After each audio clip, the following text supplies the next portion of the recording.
I love speaking at churches, and this year has been a very different year, a lot less speaking. Um, and I've been talking a fair amount about virtual communion or having communion during online worship, but this is the first time I've gotten to talk to um, lay people, really, other than in my church. I've mostly been talking to bishops and pastors and folks like that about whether or not to do this. So I'm really excited to be here, excited to hear all your feedback and input. And so what I'm going to do is, as Pastor Blake said, I'm going to talk a little bit about my own kind of how did I get to be an advocate for this, which I think is somewhat of a divine joke. It talks a little bit about the humor that God sometimes has about where God places us. And then I would love to have you all go into some breakout rooms and talk more about these issues, and then really would love to hear your feedback and input. But as I go through the presentation, probably it'll be about 15 minutes or so. If you have questions or comments or want to just jump in, please don't hesitate. Just unmute yourself and ask a question or say something, because it's harder to read the room in Zoom, especially when you're doing a presentation. So I'm going to share my screen. I just have a few slides that are going to help me talk about the topic today.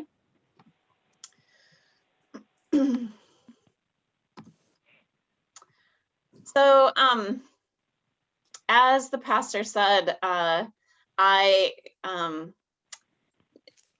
wrote something about Christ being really present, even in virtual communion, back in the spring. And I'm going to give you a little bit of background of like how I got here. And I was pre-2008, which is now a while ago. I was what I would call a digital skeptic. I was really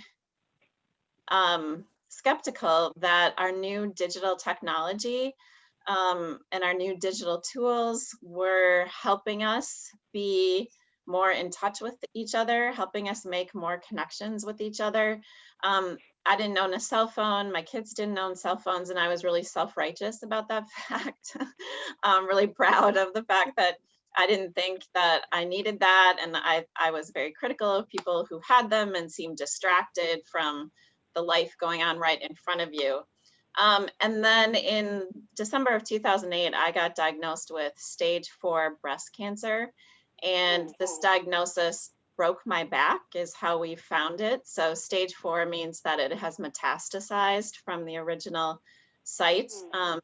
And so my back broke in 2 places. And after months of having lots of tests and nobody really being sure what was happening, they did a biopsy on my back and found that it was estrogen positive cancer. And I was immediately put into the hospital. The statistics for this kind of cancer are really sobering. About 20% when I got diagnosed lived longer than 5 years with this diagnosis.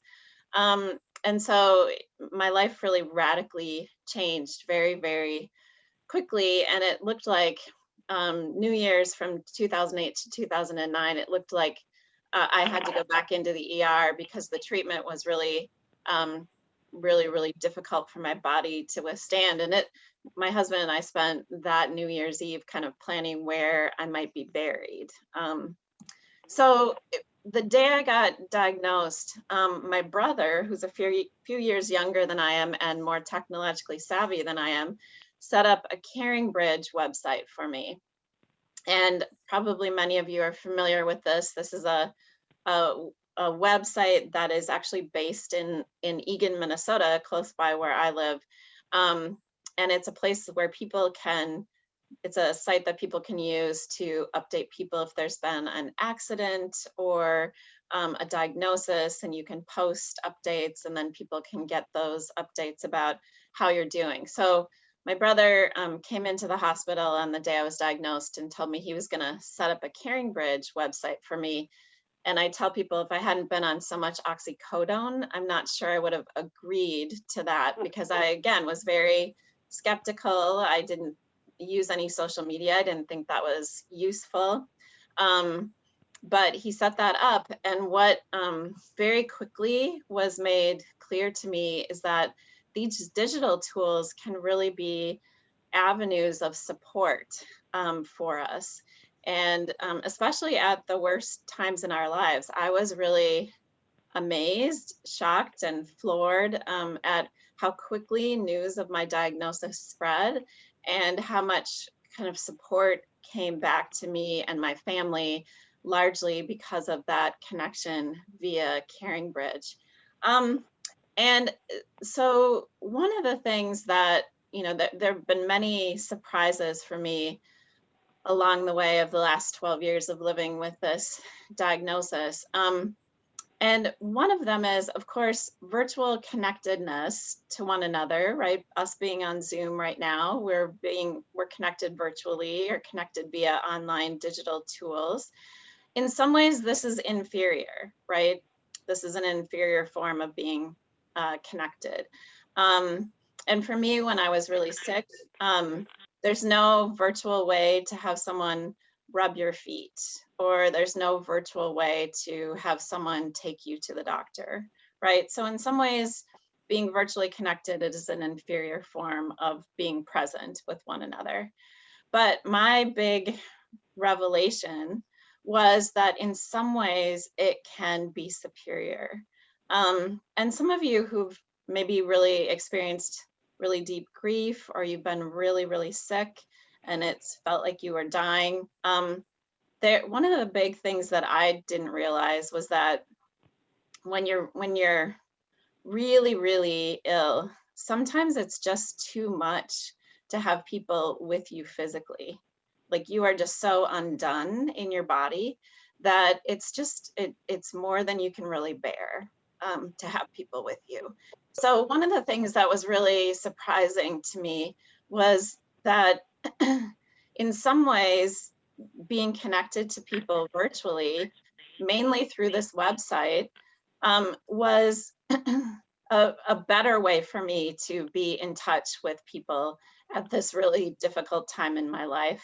And one of the shocks too was that when people would see me in person, it did kind of look like I was dying. I had lost a ton of weight. I couldn't get out of a chair by myself. I couldn't get dressed by myself, all of these kinds of things. But when I wrote posts on CaringBridge, it was the only place I really felt like I could be myself, like I sounded like myself.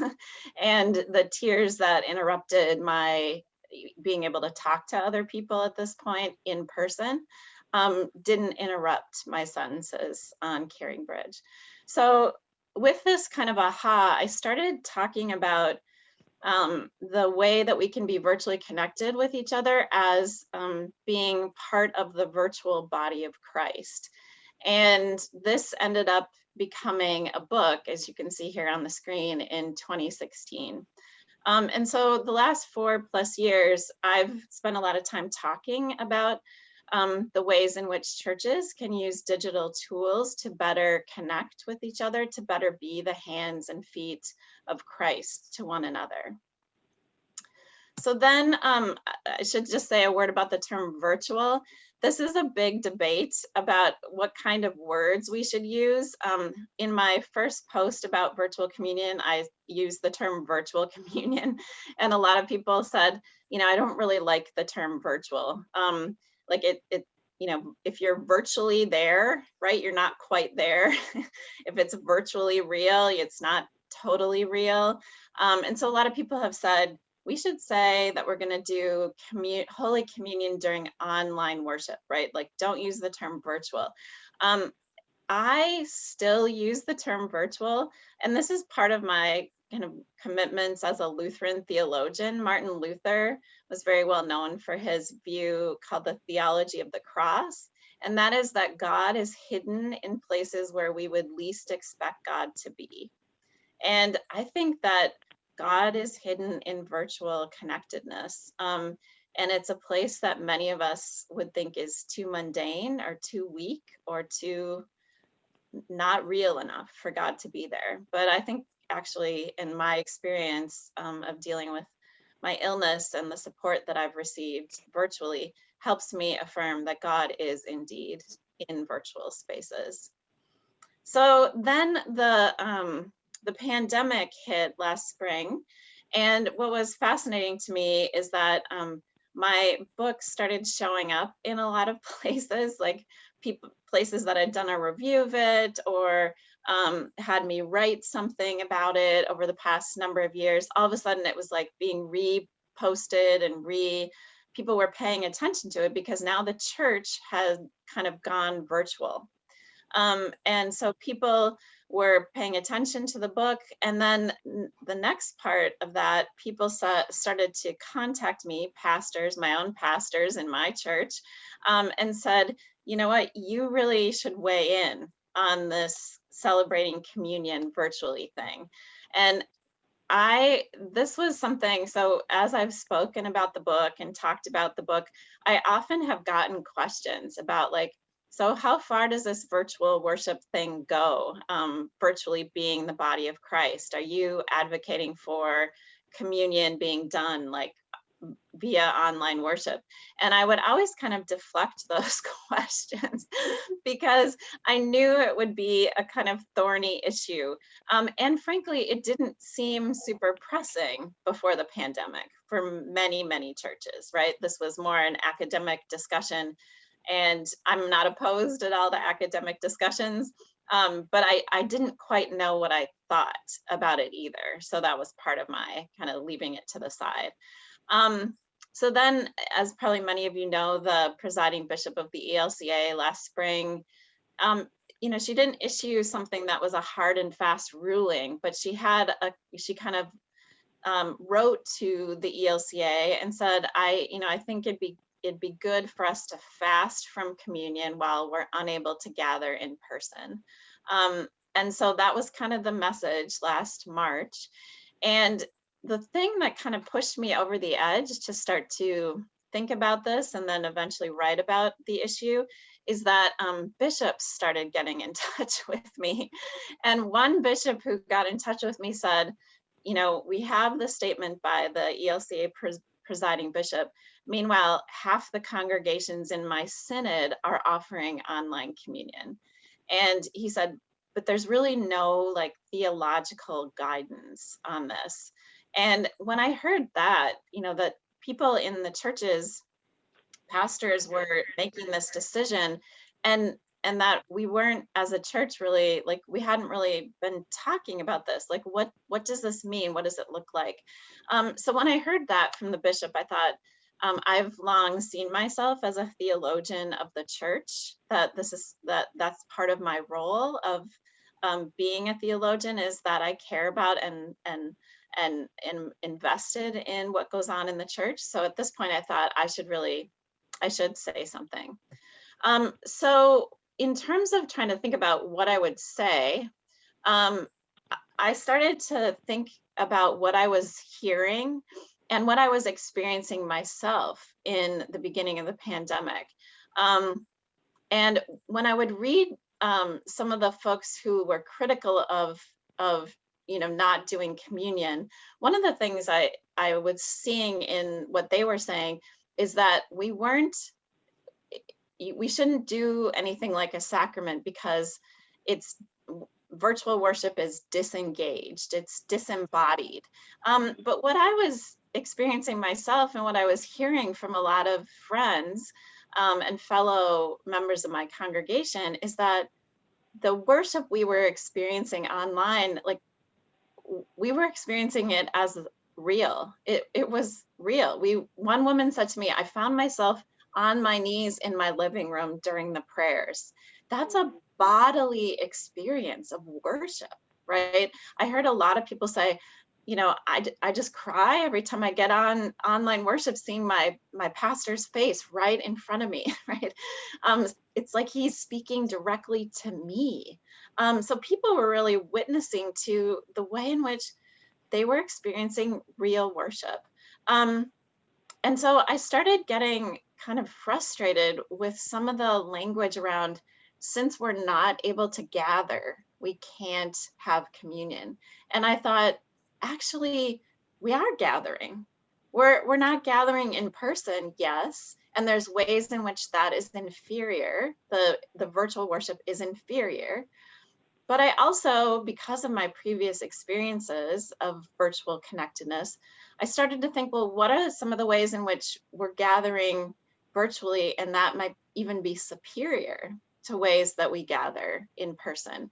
One of those things is that people who are prevented from coming to church because of, you know, disabilities, because of other issues, they're getting to worship in their homes every Sunday, right? So how can we think about this maybe a bit more critically? One of the other messages that was being talked about by our presiding bishop and other people is that Christ is fully present through the word. So in other words, when we do worship virtually, the fact that the gospel is read, the fact that the sermon is preached, the fact that confession, absolution, the prayers are done, Christ is really present in the word that's being communicated to us via worship. And that word is sufficient. In other words, if you're not having communion every week, it's okay. Like you're not being deprived of something that's key. Christ still is present for you. Again, I think that's a great point, but I wanted to kind of think more about, why couldn't Christ also be present in communion at this time? So in terms of, a lot of people who've been debating this issue, had a lot to say about Martin Luther and what did Luther say? What did he do? I'm happy to talk more about this as we, if people are interested. As I went back to Luther and really examined again a lot of his views around communion, I was struck by a few different things. One of them is, one of the things that really frustrated him about the way in which the Eucharist was talked about and dealt with at the time that he lived, is that there was a lot of talk and debate and argument about how communion gets done, and if it's not done in X, Y, and Z way, then it's not effective, right? These debates had been going on for a long time. Like, if you come to communion and your heart isn't in the right place, do you receive communion? Does it take? If a priest had done something immoral the week before and then he gives you communion, does it take, right? All these kinds of questions. And Luther, one of Luther's key beliefs was, our relationship with God isn't primarily about what we do, it's primarily about what God does, right? God comes to us. God comes to us in worship, God comes to us through the word, and God comes to us in the sacrament. And so here's one quote from Luther: "Whether Christ enters into the bread or the cup or into whatever he will, God grant that as long as I have words, I will not seek to speculate further. What Christ says, I will keep." Thus, the believer envelops themselves in the word. They will not let themselves be turned aside from it, and it is also thereby sustained. And one of the things that kind of became really clear to me in rereading Luther is he really says Christ is really present in the bread and the wine because Christ promises he will be. That for Luther, that's kind of it's one of the main points. Christ promises he will be in John 6, in other places. Christ says, I am the bread, right? I am, it's my body, it's my blood, the wine and the bread. And so Christ is there. And so I wrote this initial first piece about Christ is really present even in virtual communion.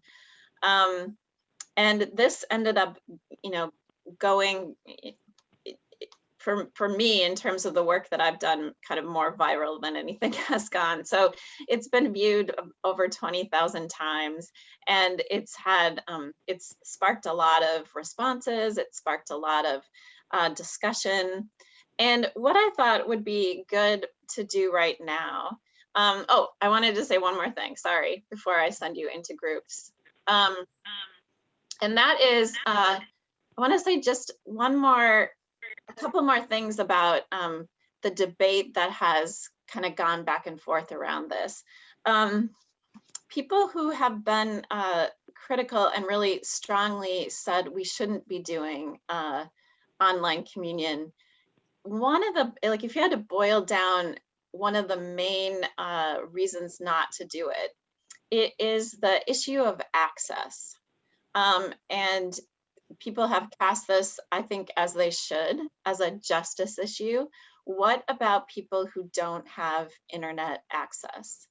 I think this is a really, really important issue. And I wrote a follow-up blog post to my first one where I really take on this issue as one of the primary critiques that people have had. And I think in my church initially, when the pandemic started, we started a phone tree and we called everybody in our congregation, asked how they were doing. We talked about, do they have internet access? And I think that there are ways, we are creative people. I think there are ways we could think about providing the sacrament for people if internet access is an important barrier for them. At the same time, one of the things that this critique started to make me think about is, there are a lot of ways in a non-pandemic time that a lot of people have access issues to getting to church, to participating in worship, to having access to the sacraments.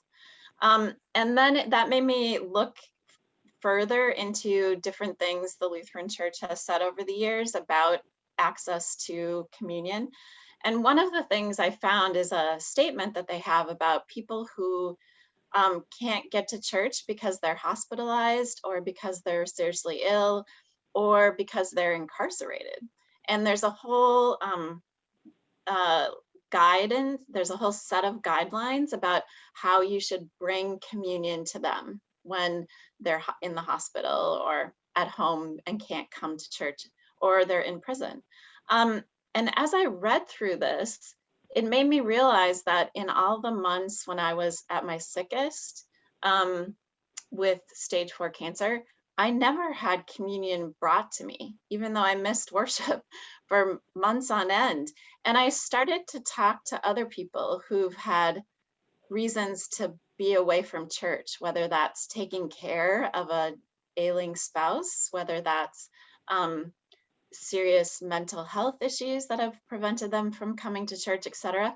And I started to realize that this is not to say that no church does this. I know that there are churches that are very, very devout in their bringing the sacrament to people who can't make it to worship. But one of the things I started to realize is that, like, I had access issues to worship for months and nobody responded. Nobody did anything. And I don't bring that up to kind of get any pity, but to say, like, I think that a lot of people who can't get to church when we have church on Sunday morning inside a church, that they miss out. There's access issues. What about people who don't have transportation? I know that definitely some churches are really stellar at this, making sure that they have an elaborate system to pick up people who otherwise can't drive or can't get themselves to worship. But I think if we really pull back the curtain on access in non-pandemic times and think about all of the challenges to access, I'm wondering if, I guess part of me wants to say, if access is really going to be the justice issue that we're going to pick, which I would support, then we need to really kind of blow open the discussion of access to a much broader sense than just internet access being the only point of concern. And one of the things we see is when we use these digital tools is that a lot of people who haven't had access because of health issues, because of aging, not able to get to worship, other things, they suddenly now have access. So, right, we have this ability now to provide access through digital tools to some people who've been denied it. So I would advocate for using these tools and trying to figure out how to overcome some of the obstacles that we have when we use them, like some people not having the internet access. So with that, what I'd love for us to do is to send you into some breakout rooms, and I'll put these questions in the chat.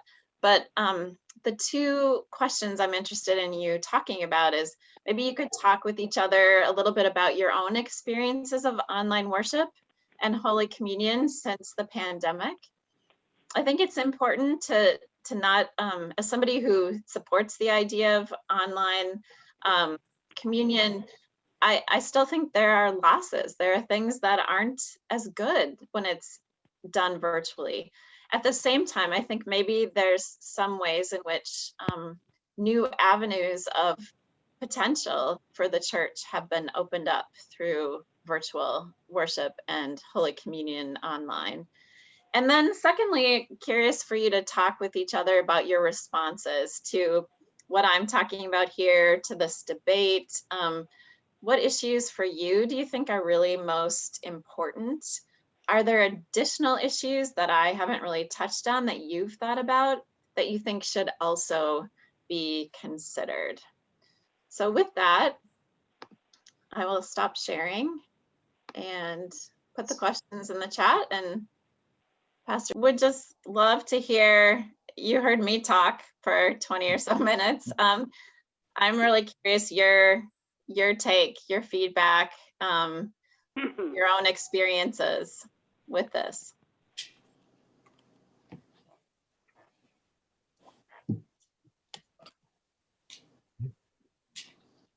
Deanna? Yes. I just want to send out my love and prayers to you as a fellow breast cancer survivor. And I was nowhere near stage 4, but I had a cousin who passed away at age 20 from stage 4 breast cancer. Oh, I'm sorry. I know what you've gone through. Mm-hmm. And how tremendous that you actually had Caring Bridge at the time. That's phenomenal. Yeah. Yeah, I have a good friend, Ralph Jacobson. He's a seminary professor at Luther Seminary in St. Paul. He had cancer as a teenager, and he ended up losing both of his legs to cancer. And then he was in remission for several decades, and the cancer came back about 8-9 years ago. And he wrote a piece in response to my book on the virtual body of Christ. And he said, I've had cancer before Caring Bridge or before the internet, and I've had cancer since. And he said, I would take having cancer with the internet any day. The kind of possible care and support he talks about. He was in high school, senior in high school when he got diagnosed, and he got his legs amputated in the hospital, and none of his high school friends came to visit him in the hospital. I think it was just too traumatic for people. Yeah. And he when he got re-diagnosed several years ago, his wife created a Caring Bridge site for him, and as he was being wheeled into surgery, she told him that she had done this, and he was very upset. And he came out, and there were several hundred messages of support. And he really had I call it a conversion experience. That's what I call it for myself, a conversion experience to the potential positive power of technology to help connect us, especially during the worst times of our lives. So I know that that's not only my own experience, but that's a lot of people's experience. Yeah, that's great. Most of you know that Sue's over in the memory care here, and I get to go in and see her on Monday, Wednesday, and Friday and feed her for supper. But then I have to leave after that. But it's so once in a while, most of the time I try to also use Messenger with voice chat to chat with my daughter and her family up in Minneapolis, and also my daughter that lives here in Madison. So we're together, and they can see Sue, and being able to do that with the technology is so great. Right. I'm so thankful for it. I have heard, as I've talked about the virtual body of Christ to a lot of groups, I've heard so many stories about that. And, you know, I heard from a woman whose brother was in hospice across the country, and she wasn't able to get there. But when he would wake up, they would put her on FaceTime with him.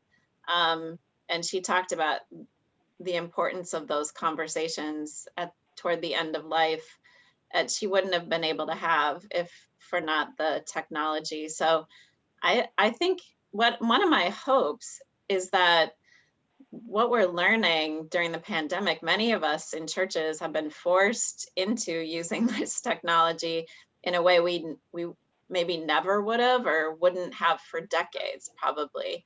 And as I've been saying, there's definitely losses. There's definitely ways in which this can be an inferior form of communication.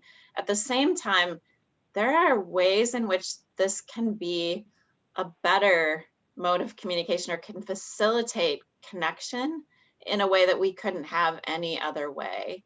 And so I do hope that we as churches are really reflecting on what we're learning about this tool in terms of how it can help connect us and how we can use it to help support one another. I think we're getting so much opportunity to see how this tool can work positively, right?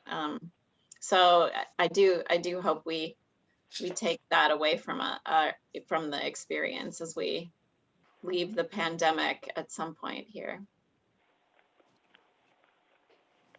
Deanna, there's I believe it's Japanese, but there's a saying in some culture or other, when the student is ready, the teacher appears. And I feel like, you know, as a society, we're ready right now. We needed this, and we're so lucky that it exists. I was telling people that I never heard the word Zoom in this context before March. I didn't even know it existed.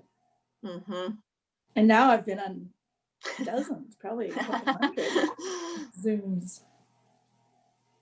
Well, and I've been saying the pandemic is not a gift, right? The cost of the pandemic has just been unbelievable.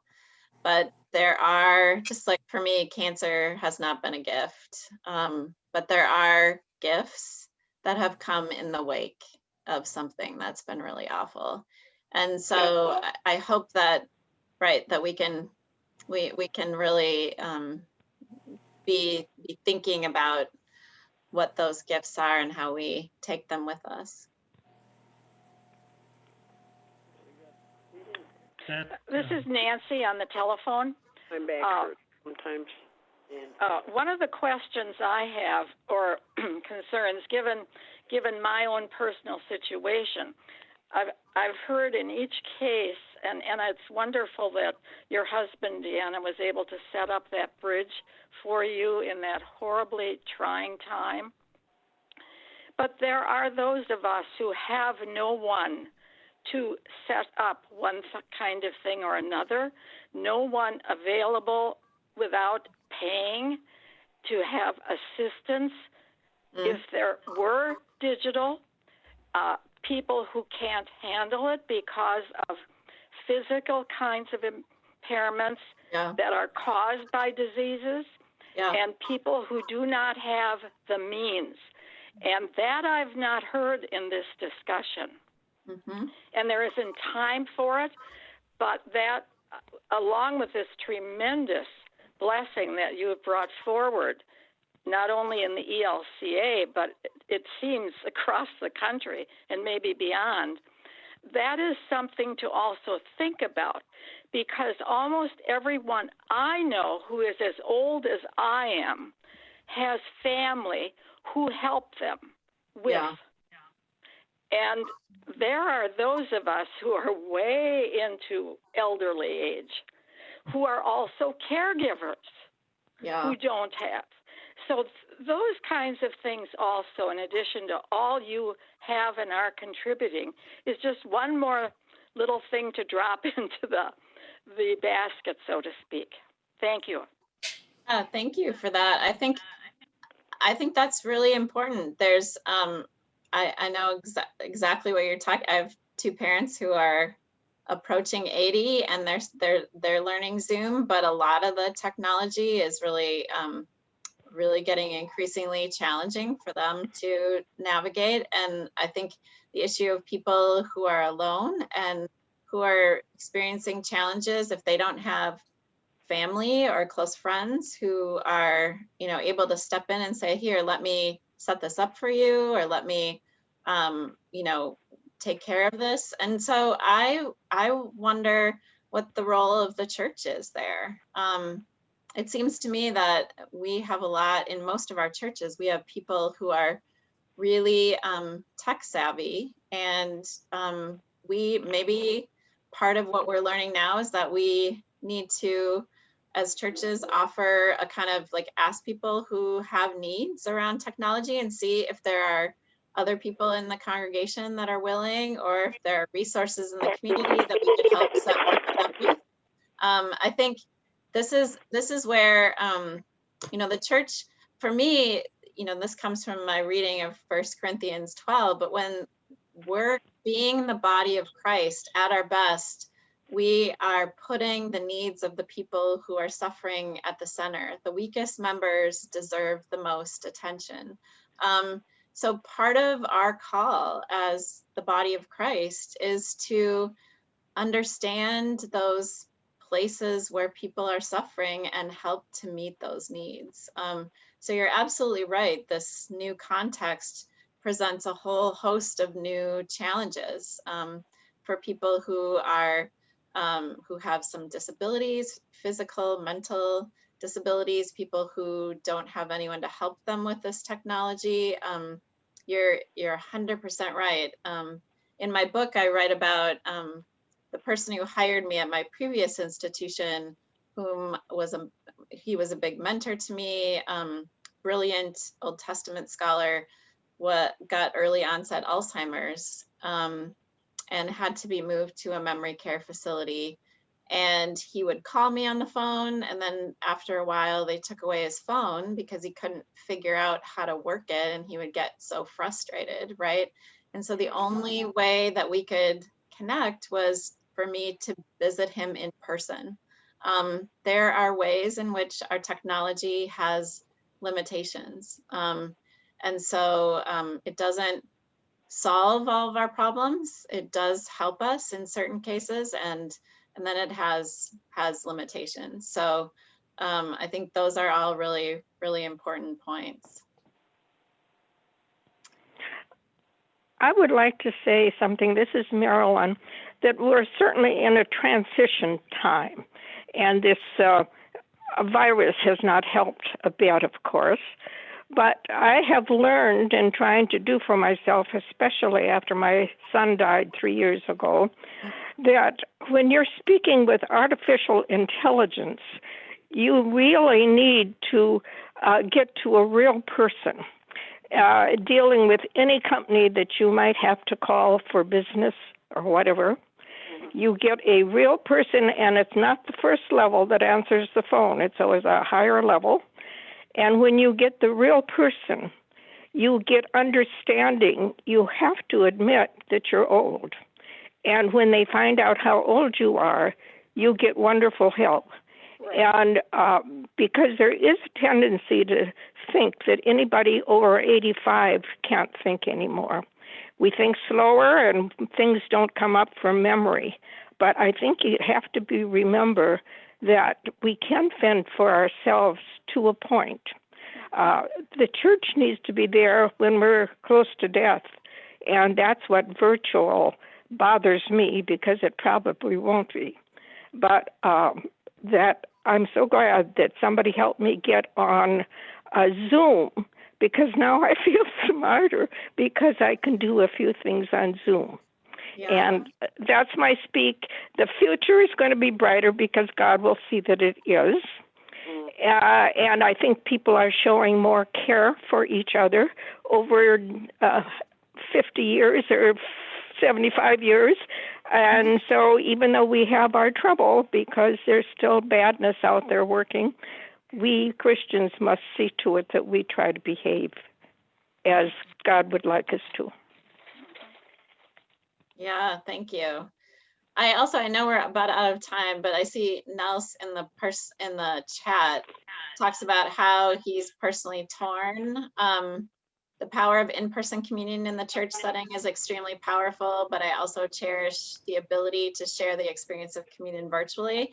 I think you've captured so well kind of where a lot of us are, is that we're maybe surprised and thankful that the experience virtually is so powerful and has been sustaining for a lot of us in this time of pandemic. One of the big questions is what happens when we can all gather again in person? Do we just abandon all the virtual worship and this kind of coming together and just go full on, in person? Or if that's not the answer, then what is the right, how do we go forward? Because for many churches, the virtual worship is not done in the same way that in-person worship is done, and is going to take more time for the church staff to put together if you're doing both in-person and virtual every week. So these are big questions of how the church is going to, individual churches are going to move forward on this. And I know that that's something a lot of clergy are talking about and trying to imagine. So I think you've stated the being torn is where a lot of people are. Yeah, there's something about Dr. Thompson. First of all, thank you for bringing this up and moderating this discussion. But there's something about the communion process in person in the church where walking forward to the altar to receive the body and blood of Christ. Yeah. Really drives it home that this is something that's been done for me. Yeah. And when I'm doing this virtually, I don't have that same type of connectivity to that process. And when you're doing it in person, it really becomes the power of grace permeates that act. Yeah. And it doesn't have that same sense of delivery as it does in the cyber world. But I really like your idea of Christian cyber buddies and cyber mentors. That might be kind of a thing for us to do. Yeah, and I mean, I hear that, and I facilitated a conversation with my own church about this issue and what they missed and what they appreciated about virtual worship, and people were pretty much like communion was the thing that they missed the most of gathering. So I think that is a real loss. It made me think after I heard a lot of skepticism about it, or just expressions of sadness that we're not in person for that.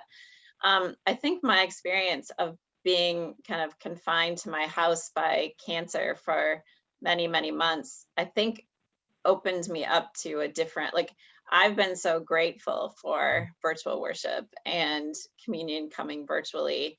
And I think I would have probably felt much differently if I hadn't had that experience of being not able to go to worship for quite a long time. I have seen it as maybe more positively and more of a gift than I would have if I hadn't had that experience.